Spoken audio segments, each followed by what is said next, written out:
want to say you can be their best friend and their parent. I remember my mom saying, I bend over backwards for you and this is the way you treat me. A parent's natural instinct is to go into rescue mode. Dear young married couple, do you find yourself disconnected from your teens and even arguing constantly about the little things that seem big in the moment? If that's the case, or even if you have little kids and you find yourself frustrated and longing to connect with your kiddos, today we have an interview with somebody that's going to bring a lot of wisdom to the table. Welcome, Kristen Duke, to our podcast. Welcome. Thank you. So happy to be here. Yes, Kristen is a mentor for parents, specifically parents of teens, but she has a lot of folks with little kids as well, preparing themselves for those years when they have teens. And today we're going to talk about how to connect with your teen and also to be a fun parent.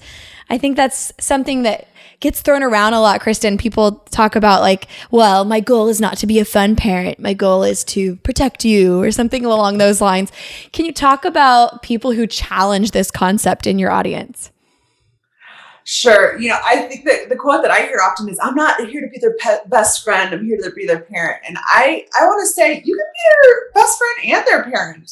Mm-hmm. Why not have both? It doesn't have to be one or the other. Yeah. And I think a lot of people think if I'm their friend, if I'm too fun, then they're not going to take me seriously, or they're not going to obey the rules, or they're not going to, live within the parameters that we've set for them.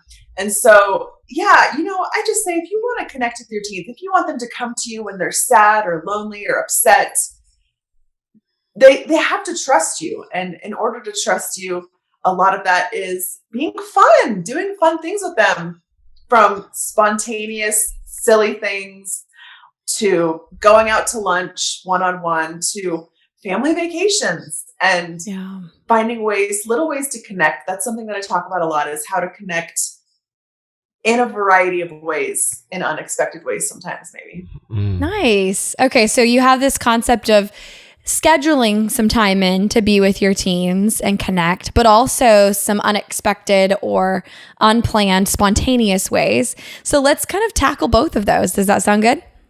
Sounds good. Well, and before we jump in there, tell me from your perspective, because we don't have teens yet. Right. Like we're in the beginning stages of trying to make teens. Right. But so we are in that kind of fun, silly phase, where everything's funny and silly, and it's maybe easier for people to be fun, I would think, with little kids. But do you find that parents start shutting that off and shutting off the spontaneity, shutting off the intentionality once the kids get into teenhood? For sure. And I think part of it is some teenagers are maybe a little bit more standoffish, like, you're being kind of weird. I mean, lately the word that I like to say is, some of them are saying parents are cringy. Cringy. That's a word that a lot of teens are saying. Yes. And I remember when I was younger and my mom started using some of the lingo that I was using, and I was like, no, Mom, don't say that. And that's a little bit of what it is. And so I think some parents get their feelings hurt a little too easily. And I'm a pretty sensitive person, so I get my feelings hurt easily. And I had to remind myself, it's not about me. Like, it's okay for them to be annoyed with, okay, I've got this sun coming in my eye now all of a sudden. It's okay to be annoyed. Allow them to be annoyed. Allow them to have space to have words to themselves or whatever. So part of it is parents shut off because their kids are a little bit, maybe putting a little bit of distance there. And so I think they're like, well, I can't have fun with them because they're annoyed with me. So I'm just not going to try, So that's part of it. Another part of it is, I think parents of teenagers are mid-40s. They're tired, right? And, you don't have to carry around a toddler. You don't have to put him in a seatbelt. And so, the physical part's gone, but the emotional part of parenting a teenager is really stressful. And, they're driving and they're dating and they're doing these things that you don't have as much control because they're leaving your house. And so there's just a little bit more tension, I think. And so I think that, the reminder of, one of the things I like to tell people is, step into their world. If you don't know how to have fun, do they love video games? A lot of teenage boys love video games, and moms are like, I don't know. I don't like video games. I don't like video games either. But my boys, when they were home and when they were teens, they love video games. And so I would just ask them about them. Sometimes I would sit and play. Sometimes I would just sit and watch them. It's not enjoyable for me, but it's a way to connect with them in something that they love and enjoy.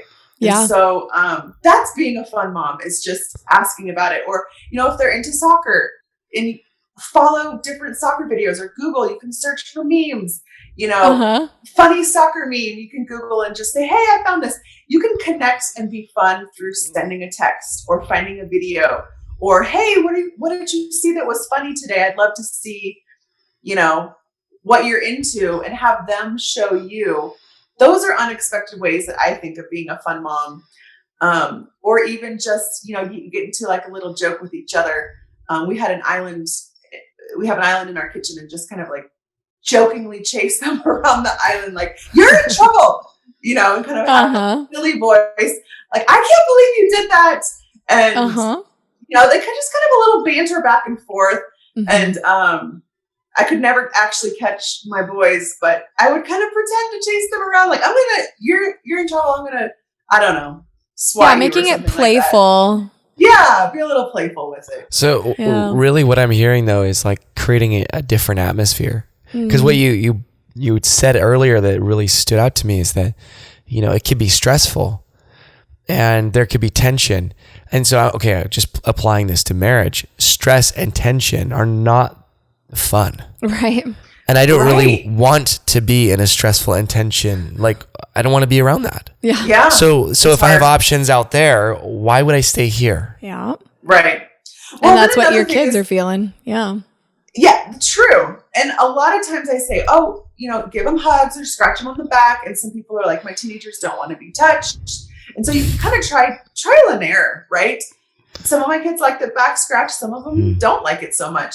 And another thing I was thinking is, find a series that you can watch together on Netflix or something. Even just sitting next to each other on the couch, not talking about anything, is a way to connect and be fun at the same time, even if you're not actually playing or talking or doing something like that. You're sharing and enjoying something together. The shoulder to shoulder time, we call it. And that's the same. I like the parallel with a spouse. You want to create that camaraderie that's not always eye to eye, but it's shoulder to shoulder. It's being in each other's presence. Sometimes it's playful. Yeah, I like that. Okay, so you've kind of discussed a little bit more of creating that atmosphere, the spontaneity. Talk about quality time and the intentionality it requires to plan that sometimes with a teen. Yeah, so I have a podcast that I did several years ago. I did it for about 2 years, and then the pandemic, and then I just stopped. But I interviewed a bunch of people. One of the interviews that stuck out to me was a girl whose name I can't remember, but I think her Instagram is 10 Minutes Together. And she was a really big advocate for, it doesn't have to be an hour. It can be 10 minutes, and sometimes that means setting an alarm on your phone for, they get home at 5 o'clock. I'm going to give them 15 minutes to just kind of do their own thing. At 5:15, I'm just going to go down and say, hey, tell me about your day. And, that's a whole other topic of getting creative with the questions that you ask too, because sometimes they're like, how was your day? Good. Tell me about your day. It was fine. Okay. Being creative, like, who did you sit with at lunch, or what happened in your history class? Asking some of those specific questions. But sometimes it means setting an alarm on your phone to specifically connect. And, we really try and have family dinner so that we can connect together as a family every night. And we do this thing. And we'll talk a little bit about my freebie, I think, at the end. But in the Intentional Connection Playbook, one of the things I have in there is, it's called Rose, Bud, and Thorn. And we sit at the dinner table and we talk about Rose, which is a positive thing that happened. Thorn is a not so positive thing that happened. And Bud is, what are you looking forward to tomorrow? And that's a way to have conversation. My kids kind of know to expect it. Some people do the highs and the lows, or the peaks and the valleys, whatever you want to call it, to where they know what to expect. And this is not new. I think sometimes when you come up with a question, they're like, I don't know how to answer that. But when it's kind of expected, they're like, okay. And I like talking about positives and negatives. I think it's helpful to be able to allow them to express the emotions. The whole family kind of knows, that's a negative thing that happened, and how to respond to that. And follow up on that in the future. That's good. It seems like you're teaching emotional awareness and emotional intelligence. That's my hope. Right. Well, that presupposes, though, that the parent has worked on themselves enough to be able to teach something like that. Yeah. And be able to talk through those things and normalize bad things happening in a day. And it doesn't mean it's a bad day. It just was a rough moment. But no, for as much as I try to talk about emotional intelligence, I do have a child that's like, I don't like to talk about my emotions. I know, but it's really healthy. Yeah, for sure. Yeah. So there's some pushback still, even for someone who talks about it a lot. So you said something earlier that kind of tags into what you just said, is parents need to be thick-skinned. And for sure. if a young person that you've grown up, you've raised since a little child and you've grown to love, we tend to love things that we've poured a lot of time into. So we've put all this intentionality and time, and now this child now has their own will, and they may reject you or not reject you outright, but like not want to talk to you right there because they don't understand their own emotions. That really takes a lot of like self-control to either stay with it or know when to, like, okay, well, I'll come back maybe when you do want to talk, or can you let me know when would be a better time to talk? Like, what are the things that you would do to like encourage parents, when you're coaching them to maybe put on a little bit thicker skin and not get their feelings hurt?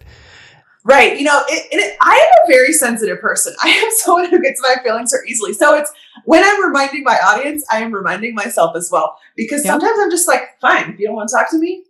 and then I'm like, okay, go back. I'm a big advocate of apologizing too. And so there's a lot of, sorry, I was grumpy earlier. I didn't handle that well. And I would like to talk to you. I understand if you don't want to talk now, can I come back in an hour? And I have a child who's like, I don't want to talk about it now. Can I come back in an hour? Maybe. Okay, well, I'll check back in an hour and see. And I kind of found the next day, but then I forget the next day. So I really do have to think, I have to set an alarm on my phone for 24 hours from now, to because you provide that sense of safety to them if they know, like, mom's going to come back and follow up with what she said she was going to do. That's kind of the hope, is that they know that they're going to do that. But, one thing I talked about is a lot of times with teenagers, they seem ungrateful. And I'm doing the air quotes here for those that are just listening. And parents get so disarmed about the fact that I do all these things for you. I bring your lunch to school when you forget it. I make dinner for you every night. Parents want to do the laundry list of, I do this, this, and this, and you are so ungrateful. And you do nothing. I don't want to talk to you. Yes. Because they're getting their feelings hurt. And when you're doing that, you're shaming your child. And that's something that I've really tried to help parents understand, because their feelings hurt. And I actually have a friend who I shared this video last year. I involved my girls. My boys have graduated. They're out of the house now, but my girls are around. And so when I share things with my audience, I try to make little videos to help them kind of see what's, examples, real life role playing or whatever. And so one of the videos that I made reminded me of, my parents are awesome. And when I was a teenager, I didn't want to talk about things. And I kept to myself, and my mom got her feelings hurt. And I remember something that she said, it still sticks with me. I feel like I was a good teenager. I didn't do drugs. I didn't drink. I was like a good kid, but I didn't want to share what was going on in my life. I wanted to keep to myself. And so I remember my mom saying, I bend over backwards for you, and this is the way you treat me. And I was like, and I heard that phrase a lot. And I remember thinking in my head, like, the gymnastics move, like my mom bending over backwards, that's actually not happening. You're envisioning her actually bending over backwards. Yes. And I remember being so annoyed by it. But deep down, it was like, she's telling me I'm a terrible person. She's telling me I'm so ungrateful, when I felt grateful for the things that she did. And I probably didn't voice it as much. And so my unwillingness to be open, I wasn't even talking back. I wasn't, swearing. I wasn't slamming doors, but my unwillingness to be open seemed ungrateful to her. And so that's something I've talked about a lot. And I remember when I shared that video last fall, so many people are like, I say that to my kids. And they're like, thank you for pointing that out, because I find myself saying that. I find myself getting my feelings hurt and basically shaming them into trying to get them to open up or whatever. And that's just not how it works. That's good. Yeah. So what, Kristen, would be an alternative? Well, I think we're talking on two different tracks here. A, an alternative to discussing the closed down aspect that teens find themselves in.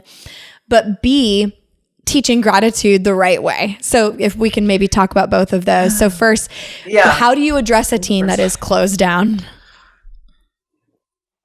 I think it's just being patient and allowing them space to say, no, thank you. I don't want to share. And that's hard for me because I do feel like I have a pretty connected relationship I have had with my kids. And how old are your kids, by the way? What are they? So my oldest, that's good. That's good. My oldest my boys are 21 and 19, I think. And so they're, they moved out, they're college age. And then my girls are 17 and 13. So my oldest just started her senior year of high school today. Wow. And it's fun. There's all sorts of fun things that go along with it. And it's hilarious because you got the boy experience, 2 boys, and then you got the girl experience. Yeah, completely separate. I really try not to generalize that, boys are this way and girls are this way, because I had one boy who was more closed off and one boy who was more open. And I feel with my girls, one girl that's more closed off and one girl that's more open. So, one of my sons is very talkative and he had lots of things to say. So I feel a lot of people say, boys just don't talk or they don't have anything to say. I'm like, no. It depends on their personality, their emotional regulation. Yes. Okay, so for you, for your 2 children, one boy, one girl that are more closed, it was a matter of just allowing them that space to say no thank you and to be patient. Do you find that as you're patient and you give them that space to say no thank you, do they come around and want to chat more eventually? Yes. I will give the short answer first, yes. And not necessarily all the time, but I have found as I have practiced, if you don't want to talk about it, that's okay. Because it hurts to see them hurt and upset, and something's wrong, and how beneficial it is to talk about it, but they're not wanting to talk about it.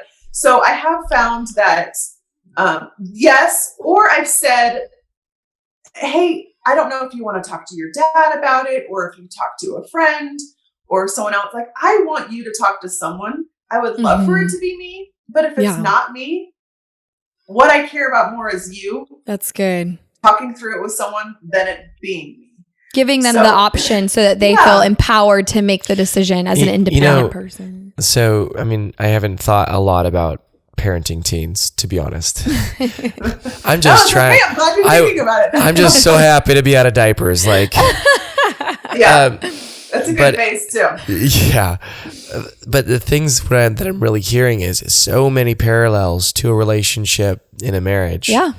There really is. For sure. Yeah. And it's like, giving that space. But when you do ask them to open up, I wonder how many parents, especially parents, because we're used to fixing things. We used to, we're used to when they were in diapers, like, they're crying. What do they need? Well, they need a bottle. They need to be changed. We go in to fix it. Or just a hug. Yeah. Right. So I wonder how many parents too you see pain, ask them to talk about it, and then they get halfway into their talk about it. Yeah. And they try to fix it. Here are all the things that you're doing wrong in your life. Let me fix, you should probably do this and this and this and cut this person off. And right.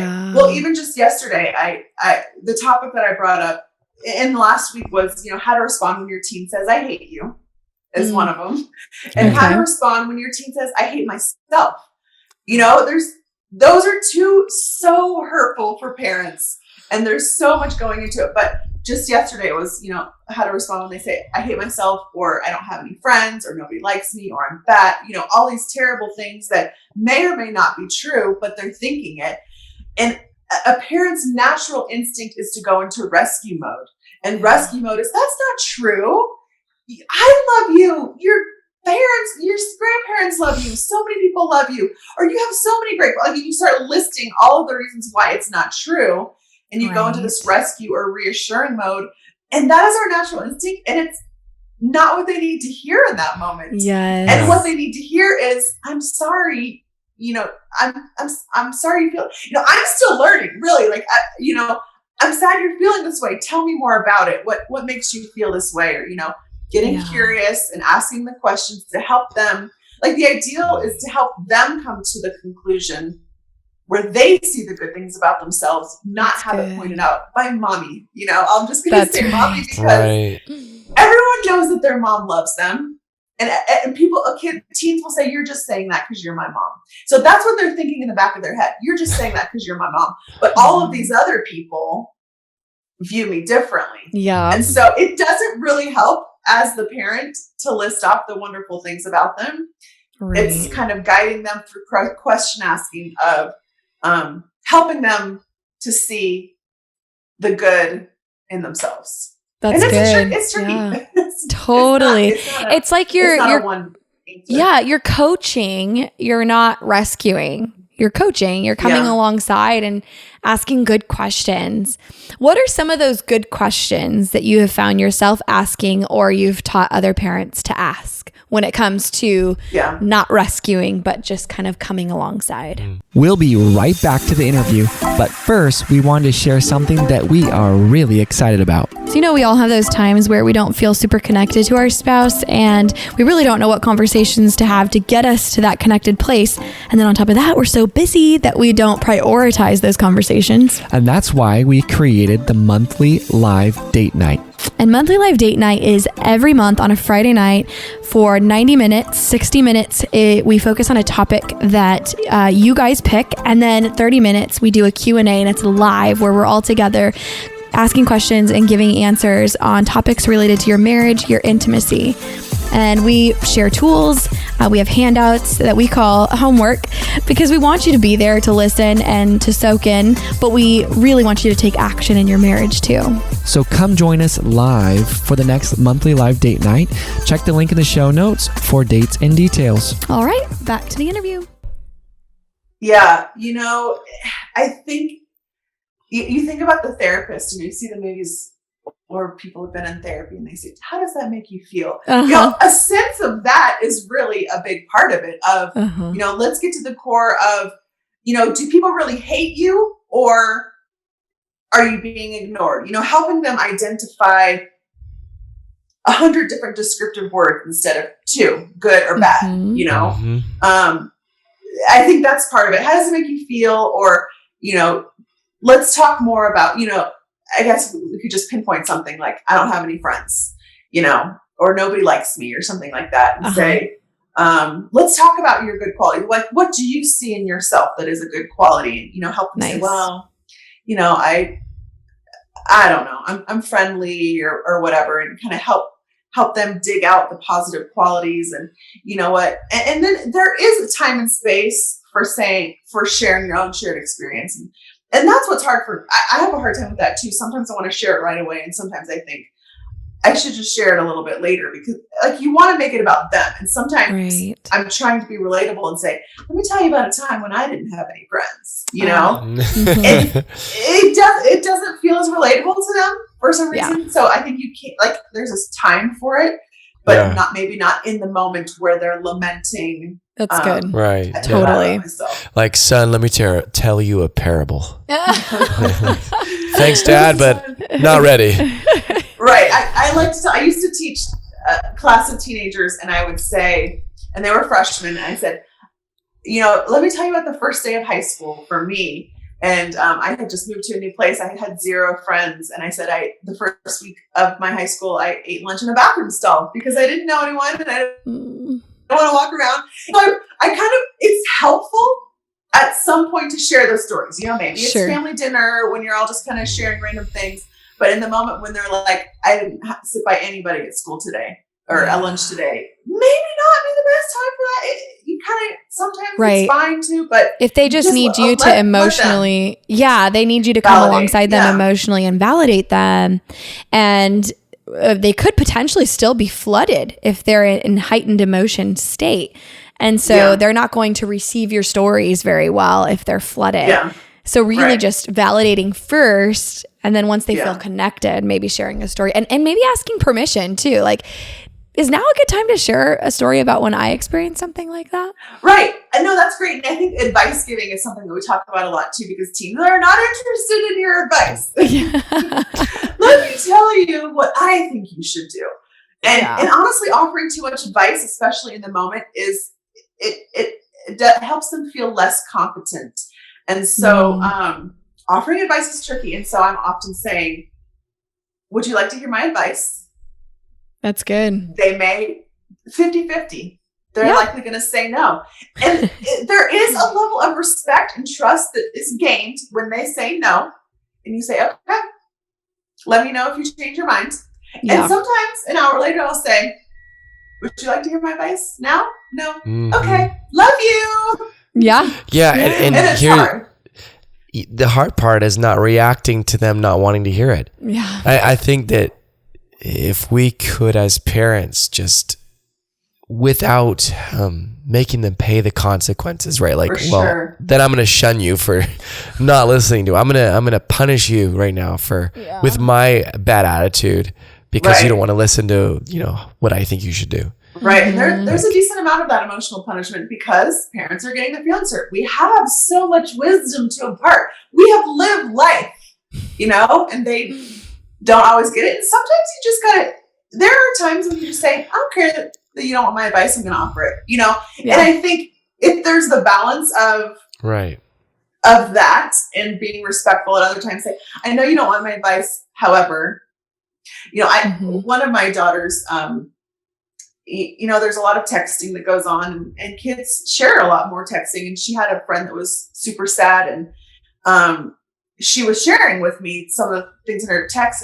And I was like, wow, I'm a little concerned about your friend. I didn't know her mom.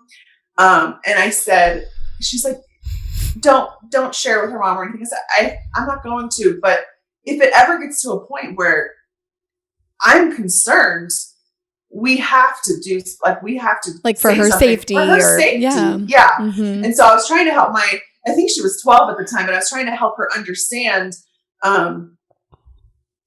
I totally agree with you sharing with me and, I want you to trust me, but if it's a concern for her safety, then I want you to tell me and we need to tell someone else. There's a hard balance there. And it's the same as a therapist. We're mandated reporters. And even though we want to maintain confidentiality and build that rapport with a client and make it that safe space, we ultimately have to watch out for their safety. Well, and also being a good friend, you could teach, this is a good lesson for the teen to learn. Right. Being a good friend is being vulnerable. And even it makes you vulnerable to bring in other people without their permission because of you're safety. Trying to protect them. Yeah. Right. Yeah. There's a lot of tricky life skills that come out for sure. Yeah, definitely. It really would be. Okay, so back to gratitude. Okay. So how? I'm glad you're bringing us back. No, it's good though. We have these rabbit trails that are very relevant. But when it comes to gratitude, how do we teach teens to be grateful without saying you're so ungrateful, or I can't believe you're not grateful, or you treat me this way? What are some healthy ways to teach gratitude? Spoiled. Yeah. Right. You spoiled brat. So two things come to my mind right off the top of my head. One of them is modeling gratitude, right? Yes. Thanking your teen. Thank you for doing the dishes. Thank you for being kind to your sister. Thank you for running that errand for me. I really appreciate it when you do this. I love that you are such a great friend. Just being complimentary of the things that you do see. And, thank you. And I like to say, try and use thank you is a word we're all very familiar with, but sure. Try and be creative with the way you're thinking. Sometimes, if you've already got the basic step of thanking, I just appreciate it when you do this. I'm grateful when you do this. And that helps. And like it. What else? I had the other one on the tip of my tongue. Oh, I think a lot of it is I'm offering opportunities for service and to kind of look outside of themselves.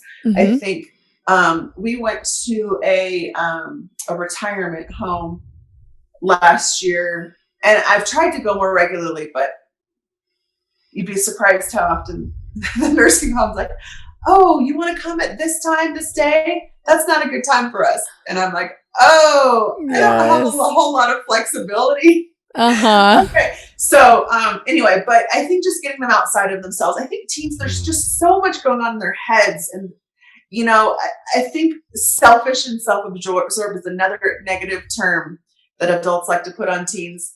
I could go on and on about the negative talk that happens, which I think can be a self-fulfilling prophecy that really irks me.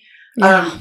So if you want to go down that rabbit hole, but I think helping them see outside of them, because they are by nature in this selfish phase of trying to figure themselves out in the world. And they're so concerned with what other people are thinking of them that it's hard for them to be thoughtful and think of other people. So I think providing opportunities, whether it's, I always say like the older generation or a super young generation, I think can help build them up and build their confidence when they can interact and serve and play and do things. And I think it helps them realize the things that they're grateful for, be grateful. And I think they can be grateful without saying it too. I think let's not assume that they're ungrateful because they're not expressing gratitude. I think is another thing too. Assume the best and then model a better way if you want them to maybe express it differently. Just model that for them. I really like that answer. Yeah. That's good. Okay. So in terms of creating opportunities to have fun with your kids that are more planned, you mentioned kind of those like 10-minute spurts that you set your phone, you set the alarm, and then it goes off, and then, you go connect with them for 10 minutes, and that's planned. What about more like planned times, maybe even like weeks or months in advance, that when it comes to family vacation, or even not just a vacation, but a time, dates with them, time away from home with them. Can you talk about how to be more intentional about that?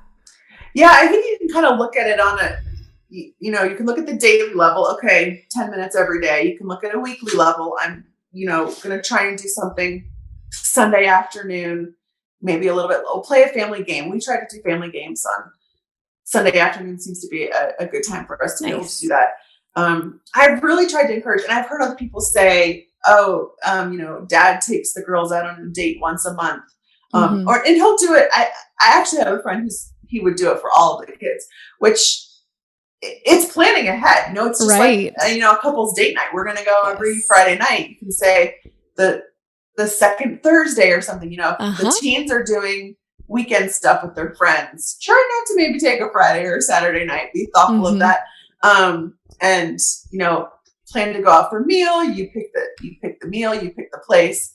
I think, whether it's mom or dad, I guess I just feel like it's tricky because, just depending on the family dynamics and, if mom is home or not, sometimes dad just doesn't get to spend as much time. And so those friends of ours, like I said, would do the monthly dad date. Yeah. So I think just kind of say, okay, day, week, month, year, and just kind of figure out what can we do to fill in these holes. Looking at it that way. Yeah. So like a monthly outing, a weekly game night.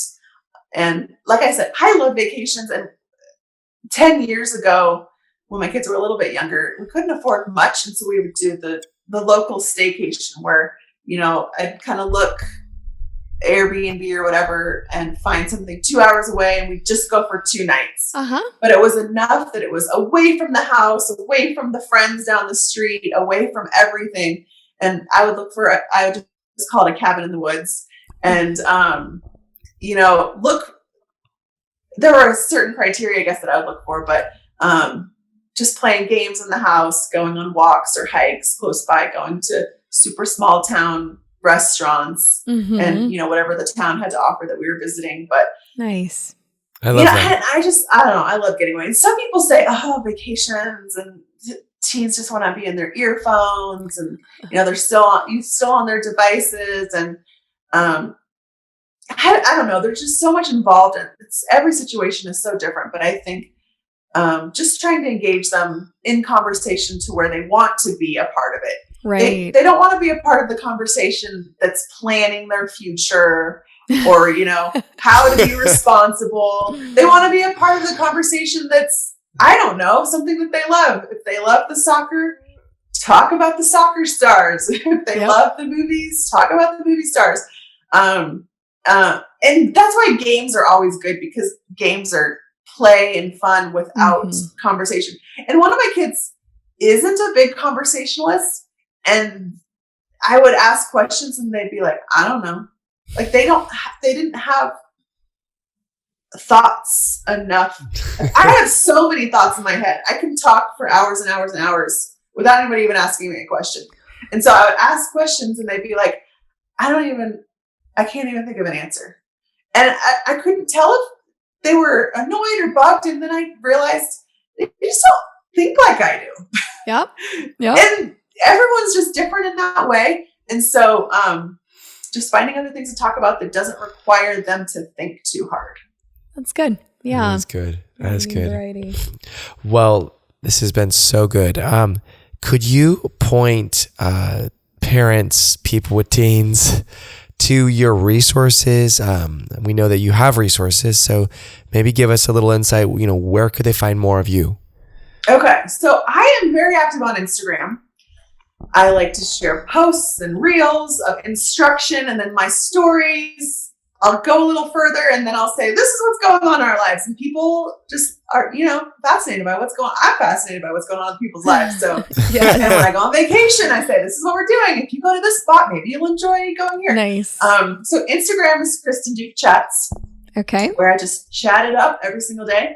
My website, KristenDuke.com, is where you can get, I talked about the Intentional Connection Playbook, and it's for all ages, but it says for teens, but it really is something that is for kids of all ages. Okay. How to better connect, fun, kind of unique ways that maybe outside of the box that you can connect and have fun with your teens, kids, whatever age. And people can get that for free. They just go to KristenDuke.com and they put in their email address and they can download the Intentional Connection Playbook, little free mini ebook. Yes. And I do have your email on file, and my ideal is to send out a weekly newsletter, and I probably only do it once a month. Okay. All right. But I've got other stuff too. I've got a connection course, and I've got a sibling rivalry course because I know parents stress about siblings.